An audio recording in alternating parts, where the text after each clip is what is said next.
जय हिंद दोस्तों। जैसे ही मार्को रूबियो दिल्ली लैंड हुआ, उसके कुछ ही घंटों बाद मैसिव स्केल पे दिल्ली एयरपोर्ट पे जीपीएस स्पूफिंग रिपोर्ट की गई। जीपीएस स्पूफिंग में पायलट्स को एक्यूरेट कोऑर्डिनेट्स नहीं मिलते हैं, एक्सीडेंट का खतरा होता है। बहुत बड़ा खतरा था।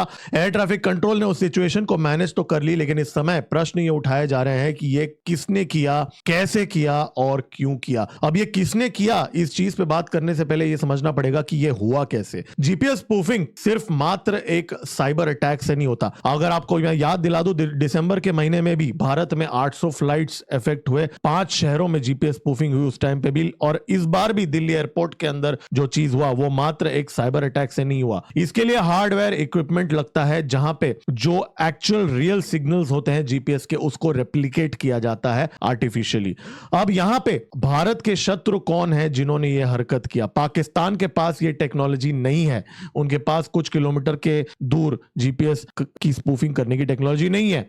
अब चाइना एक ऑब्वियसली प्लेयर है, अमेरिका भी एक प्लेयर है और रशिया भी एक प्लेयर है जिसके पास ये टेक्नोलॉजी है।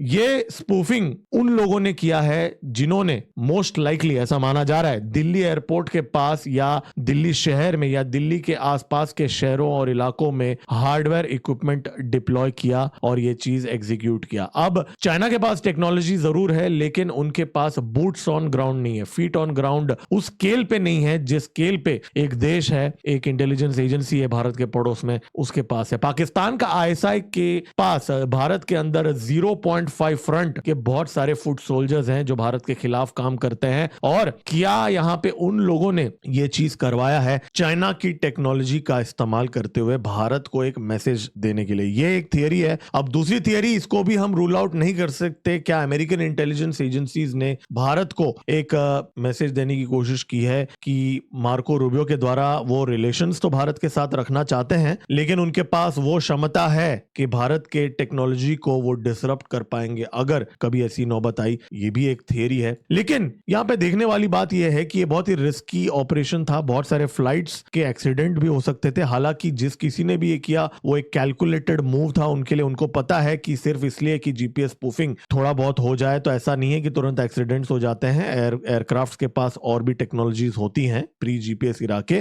तो ऐसा नहीं है। तो ये बहुत ही कैलकुलेटेड मूव था। तो किसने किसको यहां पे मैसेज दिया है, ये चीज पे हमें सोचने की यहां पे जरूरत है, क्योंकि इस समय हमारे एजेंसीज डायरेक्शन फाइंडिंग इक्विपमेंट के साथ ऑलरेडी लगे हुए हैं फाइंड आउट करने के लिए कि ये कहां से ये स्पूफिंग हुआ है। देखिए ये कैसे हुआ है, ये इसका अनुमान लगाया जा रहा है, इसकी इन्वेस्टिगेशन चल रही है। लेकिन एक मोटा मोटा मैंने आपको बता दिया, इसके लिए हार्डवेयर इक्विपमेंट चाहिए जो दिल्ली के आसपास या दिल्ली के अंदर होना चाहिए, तभी ही इस स्केल पे ऐसा चीज होगा, वरना ये चीजें सिर्फ बॉर्डर पे होती है, दिल्ली में कभी नहीं होती है। ये एक चीज है। अब किसने किया, इसमें मल्टीपल थियरीज, आपको ये समझना पड़ेगा कौन किसको इस समय क्या मैसेज दे रहा है। फिर इस वीडियो के एंड में आप खुद अंदाजा लगा सकते हैं अपने के थियरी के साथ कि यहां हुआ क्या है। देखिए भारत इस समय अमेरिका के साथ जो एंगेजमेंट कर रहा है, हमारा भारत का और अमेरिका का, यहां चाइना को एक क्लियर मैसेज है। क्वाड की समिट हो रही है अभी जस्ट इस हफ्ते, राइट? क्वाड की समिट हो रही है और क्वाड किसको टारगेट करता है? चाइना को टारगेट करता है। और पाकिस्तान का आसिम मुनीर इस समय चाइना में है। चाइना के अंदर जी जिनपिंग के साथ उसकी मीटिंग्स हो रही है, शहबाज शरीफ के साथ।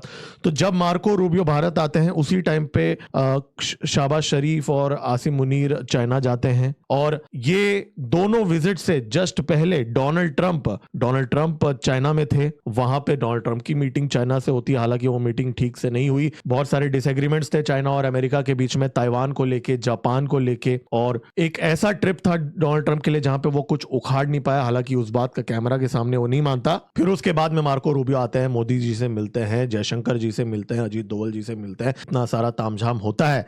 तो यहां भारत और अमेरिका मिलके चाइना को एक मैसेज दे रहे हैं, इंडो पैसिफिक का मैसेज दे रहे हैं। इनफैक्ट मार्को रूबियो ने बोल भी दिया कि भारत कॉर्नर स्टोन है इंडो पैसिफिक स्ट्रेटेजी के लिए। तो ये सीधा अमेरिका चाइना के लिए एक निशाना था। और चाइना के जो एम्बेसडर हैं उन्होंने अभी कुछ ही दिन पहले द हिंदू न्यूज़पेपर में एक आर्टिकल लिखा और भारत को मैसेज दिया कि अगर भारत अमेरिका का साइड लेता है, अमेरिका के साथ होता है, तो भारत और चाइना के रिलेशंस पे उसका एक इंपैक्ट होगा। और कहीं ना कहीं चाइना खुद एक ऐसे पोजीशन में है जहां अमेरिका चाइना के साथ कॉम्प्रोमाइजेस कर रहा है, तो भारत को भी वही चीज करना चाहिए। ऐसा धमकी, गीदड़ भपकी या जो भी आप बोल दीजिए, चाइनीज एम्बेसडर जो भारत के अंदर है उन्होंने कुछ ही दिन पहले द हिंदू न्यूज़पेपर में धमकी दिया था भारत को। और अब भारत और अमेरिका चाइना को एक मैसेज दे रहे हैं इंडो पैसिफिक को लेके। और इसी टाइम पे आसिम मुनीर, शहबाज शरीफ, ये लोग चाइना के साथ हैं। अगर चाइना ने ये जीपीएस स्पूफिंग की इक्विपमेंट प्रोवाइड किया है तो उस पाकिस्तान ने अपने फुट सोल्जर्स का इस्तेमाल करते हुए क्या अगर ये हरकत की है, तो यहाँ चाइना और पाकिस्तान का ये मैसेज है भारत और अमेरिका को कि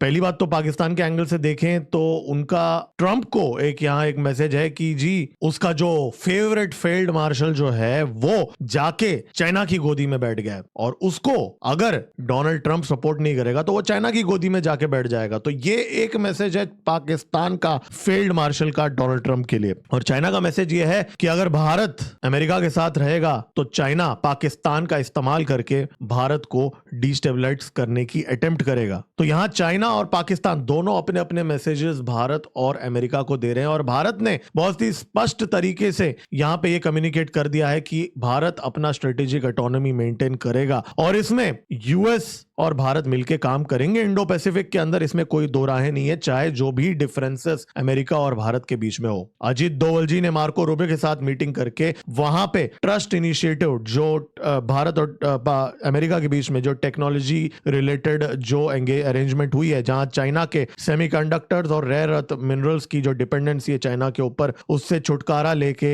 भारत और अमेरिका अपना खुद का सप्लाई चेन तैयार कर रहे हैं। इस चीज को चाइना यहां डिसरप्ट करने की कोशिश करेगा और चाइना ये सब देख रहा है। कल सेर्गियो गोर जिसको इलॉन मस्क ने सांप कहा था, वो सांप जो है मंच पे बैठ के डोनाल्ड ट्रंप को उसने फोन किया और पूरे मंच में सबके सामने माइक को फोन के पास रखा और आप सुनिए उसने क्या कहा।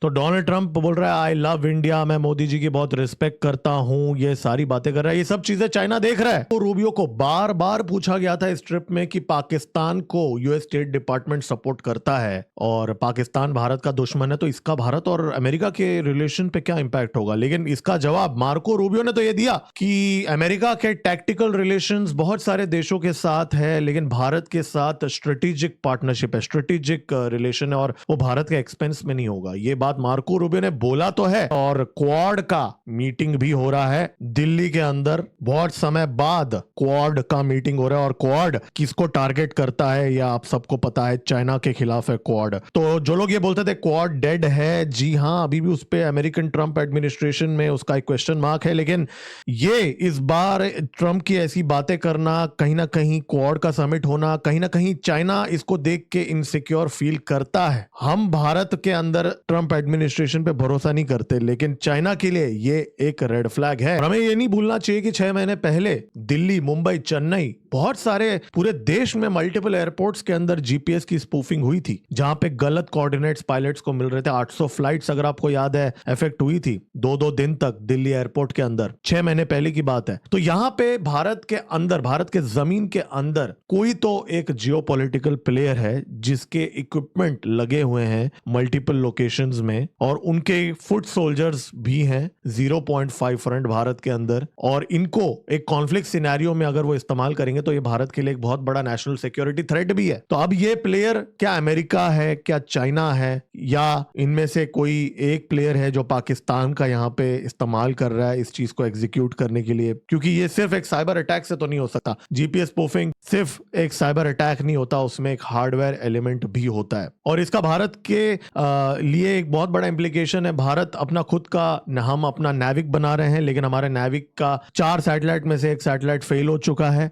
उसका, और आईएसआरओ जो नए सैटेलाइट्स लॉन्च कर रहा है उसमें अड़चन आ रही है। इस समय हम अपने सैटेलाइट्स लॉन्च नहीं कर पा रहे, और अगर हम करते भी हैं, नेविक अगर लेट से डिप्लॉय होता भी है, जो ऑलरेडी डिप्लॉयड था भी काफी सालों से L5 और S बैंड में, L1 नहीं L5 और S बैंड में, उसमें प्रॉब्लम यह है कि जो सिविल एविएशन इंडस्ट्री है, जो जेट्स हैं, जो प्लेन्स हैं, जो एयरबस बनाता है, बोइंग बनाता है, वेस्टर्न कंपनीज बनाते हैं, वो सिर्फ जीपीएस का यूज करते हैं, वो नेविक का यूज नहीं करते। और अगर नेविक को यूज करवाना है तो उसके लिए बहुत सारे रेगुलेटरी अप्रूवल्स हैं और ये अप्रूवल्स भी वेस्टर्न कंट्रीज ही करेंगे। इसमें बहुत सारे साल और दशक लग जाते हैं अप्रूवल्स के लिए, और सारे फ्लाइट्स में हार्डवेयर चेंजेस की जरूरत है। सिर्फ सॉफ्टवेयर अपडेट से काम नहीं चलेगा अगर नाविक का इस्तेमाल करना है। तो ये नाविक वाला एंगल सिविल एविएशन में आप साइड में रख दीजिए, इसका अगले 10-20 सालों में इंप्लीमेंटेशन होना बहुत मुश्किल है। लेकिन हमारी मिलिट्री, हमारी जो मिसाइल्स हैं, हमारे जो फाइटर जेट्स हैं, वो नाविक का इस्तेमाल जरूर करते हैं। जी हाँ, और आज भी हमारे जो बहुत सारे मिसाइल्स हैं वो जीपीएस का ही इस्तेमाल करते हैं, ये भी एक फैक्ट है। हालांकि हम इनर्शियल नेविगेशन सिस्टम का भी इस्तेमाल करते हैं, ऐसा नहीं है कि हम कंप्लीटली जीपीएस में डिपेंडेंट है, लेकिन इनर्शियल नेविगेशन सिस्टम और जो बाकी टेक्निक्स हैं, इनफैक्ट और भी ऑप्टिकल टेक्निक्स भी हैं, उनमें एक्यूरेसी जो है, जो अभी हमारा सर्कुलर एरर प्रोबेबिलिटी हमारे मिसाइल्स का 1-1 मीटर का एक्यूरेसी है, लेकिन अगर हम जीपीएस का इस्तेमाल नहीं करेंगे तो ये एक्यूरेसी 1 मीटर से हटके 5 मीटर हो सकता है, 10 मीटर भी हो सकता है। और एक वॉर के अंदर अगर आपका प्रिसीजन स्ट्राइक्स ना हो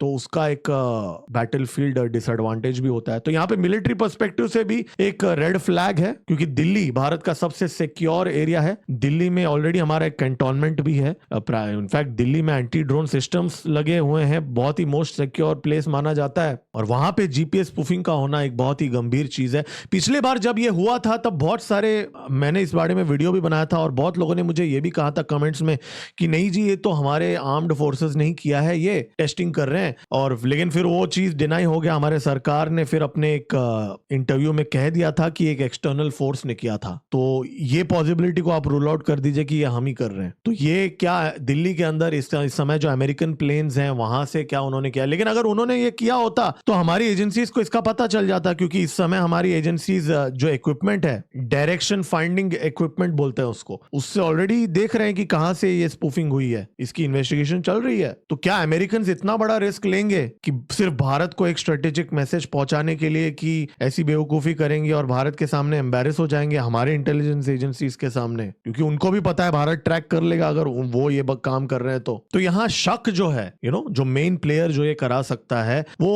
अगर लॉजिकली अगर आप देखें तो चाइना के तरफ ही यहाँ उंगली उठती है। और चाइना अकेले, जैसा मैंने आपको कहा, ये नहीं कर सकता। सॉफ्टवेयर हैकिंग या उससे नहीं होता, इसमें हार्डवेयर का एलिमेंट है। और चाइना का क्या इतना फुटप्रिंट है भारत के मल्टीपल सिटीज में, ये नेटवर्क चाइना के एमएसएस के पास है या पाकिस्तान के आईएसआई के पास है, ये चीज का एक बेट तो आप भी लगा सकते हो। तो क्या यहाँ पे पाकिस्तान और चाइना मिलके ये चीज कर रहे हैं, और अगर ये कर रहे हैं वो ये चीज, तो इसका इंपैक्ट पाकिस्तान और अमेरिका के रिलेशन पे क्या होगा, फेवरेट फील्ड मार्शल जो है उसका क्या होगा, क्योंकि डोनाल्ड ट्रंप की और कितना जिल्लत सहेगा और कितना बेइज्जती डोनाल्ड ट्रंप सहेगा। ऑलरेडी ईरान के अंदर जो डबल गेम आसिम मुनीर खेल रहा है, कब तक सहेगा डोनाल्ड ट्रंप? और क्या वो कारण है कि इस समय इतना प्यार मोहब्बत दिखाया जा रहा है भारत को, और सेर्गियो गोर जो है यहाँ पे बैठ के, यहाँ पे आई लव इंडिया जो डोनाल्ड ट्रंप बोल रहा है उस चीज को मंच पे बैठ के एम्पलीफाई कर रहा है, क्या ये रीजन है? तो ये कॉम्प्लेक्स सिक्योरिटी एनवायरनमेंट है, इसको बहुत ही बारीकी से इस चैनल में हम ट्रैक करते हैं इन चीजों को। इसके लिए सब्सक्राइब का बटन दबा दीजिए, आपको ऐसे ही वीडियोस आते रहेंगे। बेल आइकन भी दबा दीजिए